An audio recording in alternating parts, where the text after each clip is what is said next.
Welcome to Serenity Rising, Healing with Cancer. I'm Bron Watson, and I want to welcome you to not just a podcast, but to a community, a new way of seeing, feeling, and walking through the chaos of cancer.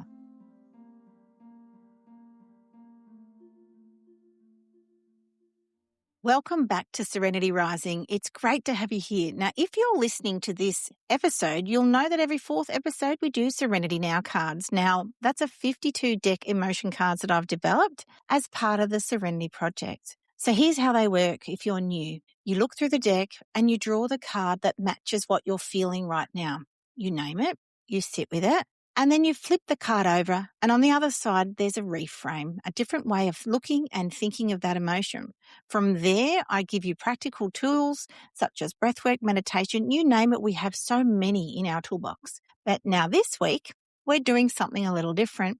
We've got a twist. Usually I focus on one emotion and its reframe, but today I'm pulling two cards from the deck because these two sit so closely together that I don't think you can honestly talk about one without talking about the other.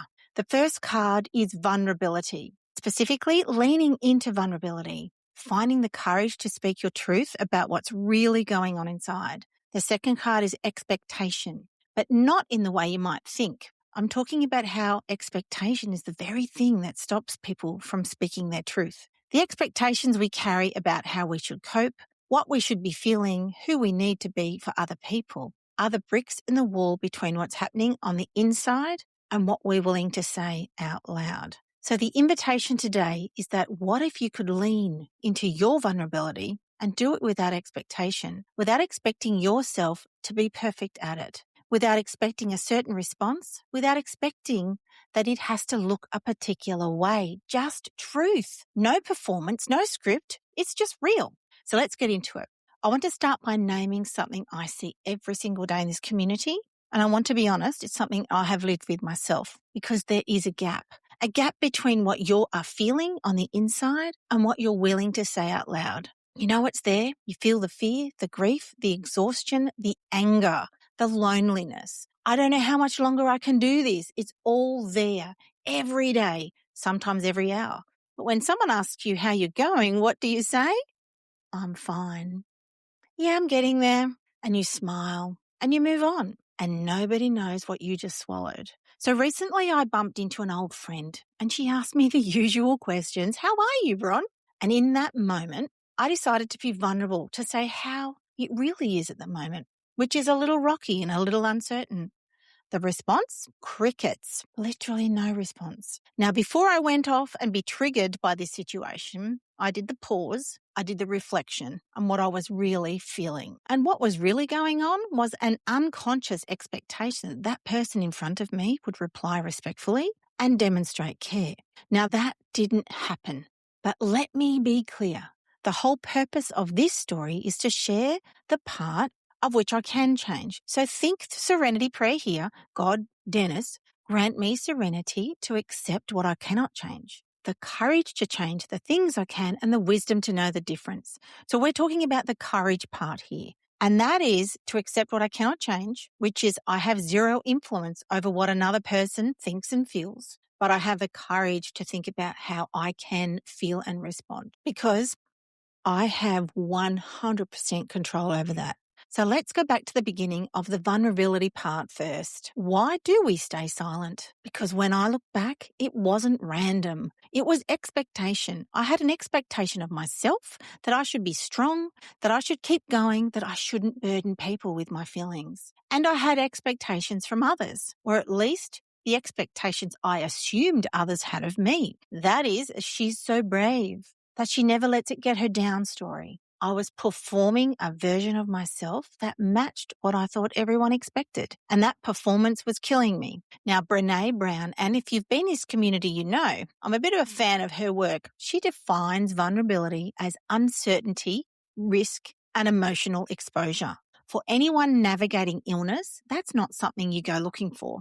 It's your normal. It's your everyday. Researchers call it the beautiful mess effect. When we see someone else being vulnerable, sharing their fear, admitting their strugglings, we see it and we see it as courageous. We admire them. But when we think about doing the same thing for ourselves, we see it as a weakness, an exposure, We see it as risk. Same act, totally different judgment, depending on whether it's us or someone else. And here's where expectation comes in. The reason we judge ourselves more harshly is because we're measuring ourselves against what we think is expected of us. I'm supposed to be coping. I'm supposed to be strong. I'm not supposed to fall apart. Those are not facts. They're expectations. And they're the very thing keeping us quiet. I'm going to get a little bit sciencey here, but stay with me because this part is genuinely fascinating. Your brain has an alarm system called the amygdala. I can never say that.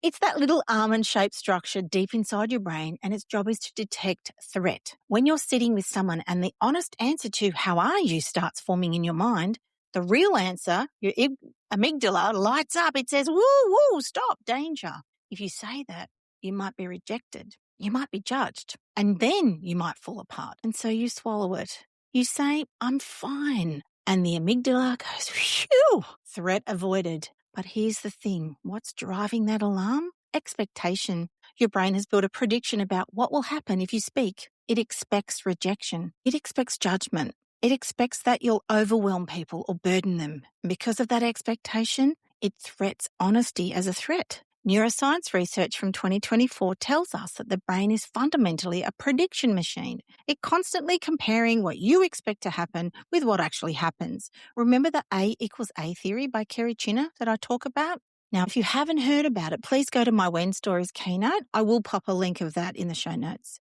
But when reality doesn't match the prediction, the brain registers a prediction error, a signal that says something unexpected happened. Pay attention. Now, there's another part of your brain, the prefrontal cortex, that can override the amygdala's alarm, not silence it, not ignore it, but regulate it. The prefrontal cortex is the part that says, "I hear the alarm. I know this feels risky, but the person in front of me is safe. This space is safe. I can say what's real and I will survive it." That moment, that breath you take before you say something honest, that is not recklessness. That is regulated courage. And yes, it can be practiced. Now, here's the part that really stopped me when I was reading the research. When I looked at what happens in the body when people suppress their emotions, when they swallow the truth day after day, what they found is that emotional suppression is associated with elevated inflammatory markers. Now, I'm no doctor, but as someone who has navigated cancer twice, when I read that emotional suppression drives up inflammation in the body, holy smoke, that hit me. Because in a body that is already fighting, already healing, the last thing we need is more inflammation caused by silence. So let me say this plainly. The pressure to stay strong and be positive is not just unhelpful, it is working against your healing. The most protective thing you can do is find safe spaces to say what is real. Emotional honesty is literally an anti-inflammatory.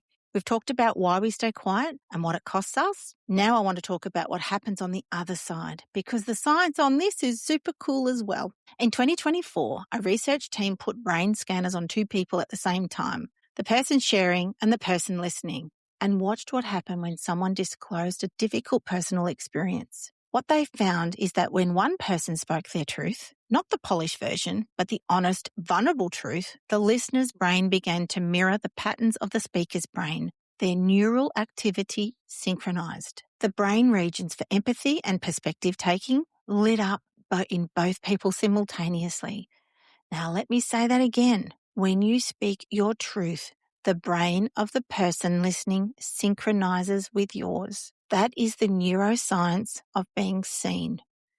That is what it means to not be alone. It's just not a nice idea, but as a measurable biological event. So when it comes to my story at the very beginning of this podcast around the person who had crickets, we'll now move into the other side of that. The thing your expectations told you would push people away, it's the very reason that draws them close. And vulnerability is contagious, not in a way that brings people down, in a way that gives permission. When one person in a support group says, "I'm terrified of my next scan," something shifts. Other people think, "Oh, I feel that too. I'm not the only one." That moment of recognition, "I'm not alone in this," is one of the most healing experiences a human being can have. And it only happens when someone goes first, without expecting a particular response, without expecting it to go perfectly, but just truth. And when honest sharing happens in a safe community, notice I said safe here, the brains in that space release oxytocin, the neurochemistry of trust and bonding.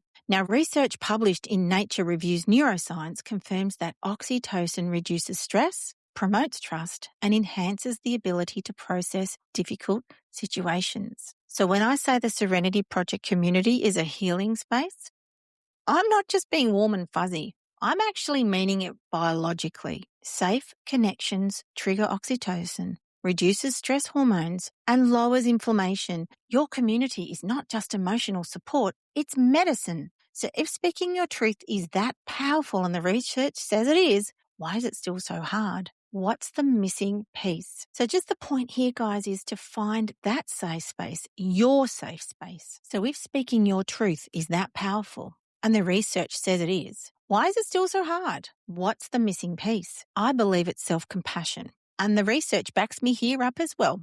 Now, Kristen Neff, the world's leading researcher on self-compassion, she published a major review in 2023, and she described self-compassion as 3 things working together. And I couldn't agree more. First, kindness, replacing the inner critic that says, "Don't say that, you're being dramatic," with a gentler voice. "This is hard, and I deserve to be honest about it." Self-kindness releases you from the expectations that you should be handling this perfectly. Second, community humanity. You are not the only one who lies awake at 3 a.m. with fear.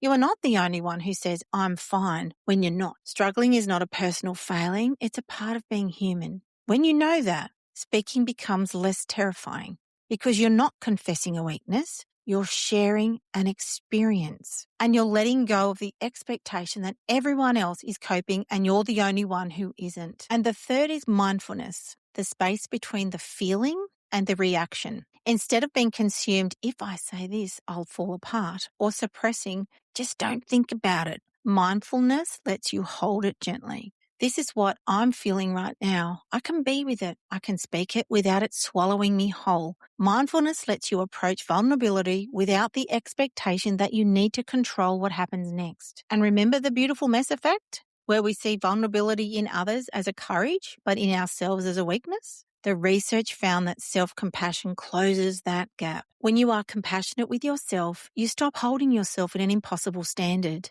You let go of the expectation that your vulnerability should look a certain way. Self-compassion does not eliminate the fear. It creates enough internal safety to speak while afraid.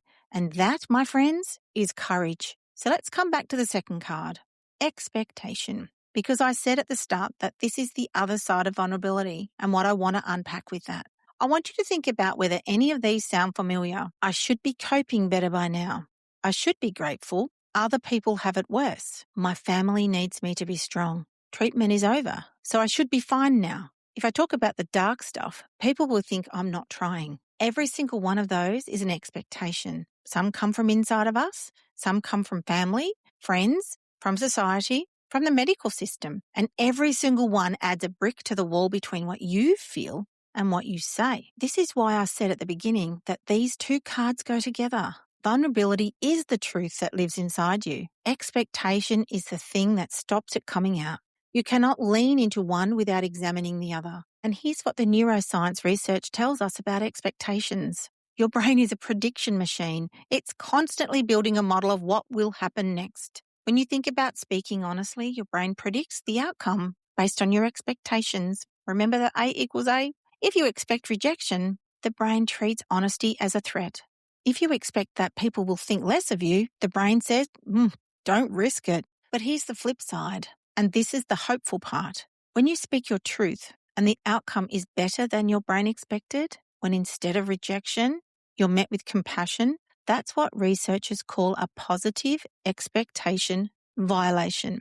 Your brain registered surprise. "Oh, I was wrong about that. It was safe. Let's do that again." Every time someone in the community speaks honestly and is met with love instead of judgment, their brain is rewriting the story. The old expectation, vulnerability will be punished, gets replaced with a new one. Vulnerability will be met with warmth. And over time, speaking your truth gets easier, not because the fear goes away, but because your brain has evidence that the fear was wrong. So the reframe on our expectation card is this: speak without expectation. Don't expect yourself to do it perfectly. Don't expect a particular response. Don't expect that it won't be scary. Just speak what's your truth and let the moment be what it is. Because the moment you release the expectation, you release the wall and the truth can finally come through. I want to leave you with some questions. You don't have to answer them right now, but please sit down with them this week maybe, and maybe journal on them. And what happens if you let it go? When was the last time someone was genuinely vulnerable with you? Did it push you away or did it draw you closer? If you could speak one truth this week without any expectation of how it would land, what would it be? I would love to hear any answers to these questions, and I encourage you to go to our feedback link and share your thoughts for no other reason than to share them. We will keep them safe and not share these with anyone. Know that you have people in your corner. Leave those worries with us and you keep doing what you do best, which is being you. Now, before I go, I want to say something directly to anyone listening and thinking, that's all well and good, Bron, but I can't. I'm just not ready. That's okay. You don't have to say everything to everyone today. Courage is not a light switch. It's a practice. It might start with saying the real thing to one safe person. It might start with saying it to yourself out loud in the car when no one is listening. That counts. That is a beginning. And if you're someone who has already been doing this, if you've been the one who goes first, who says the real thing, who cracks the wall open so everyone else can breathe, thank you. You have no idea how many people you've given permission to. Here's what I know. You are not lacking vulnerability. You are full of it. What you need is not more bravery, it's more kindness towards yourself and more spaces where the truth is welcome. The Serenity Project is one of those safe places. I built it to be one because after my second diagnosis, the thing that saved me was not a strategy or a positive affirmation. It was the moment I finally said what was real, and someone said, me too. You can find us at serenityproject.com.au. If you haven't already signed up for our free newsletter called The Check-In, please do. We'd love to add you to our list and get connected. So 2 cards this week: vulnerability and expectation, the courage to speak your truth, and the invitation to do it without expectations. Thank you so much for being here, and thank you for listening. And thank you for being a part of a community where the truth is always welcome. Be gentle with yourself today because every moment matters, because the moments make memories, and let's make every day count. Thank you so much for joining me today. It's been great having you here. And what I would love you to do is leave a comment or ask a question using my fan link below this episode and on every episode that we post. I would love to hear your thoughts, your questions, and I'll get back to you. Have a great day and bye for now.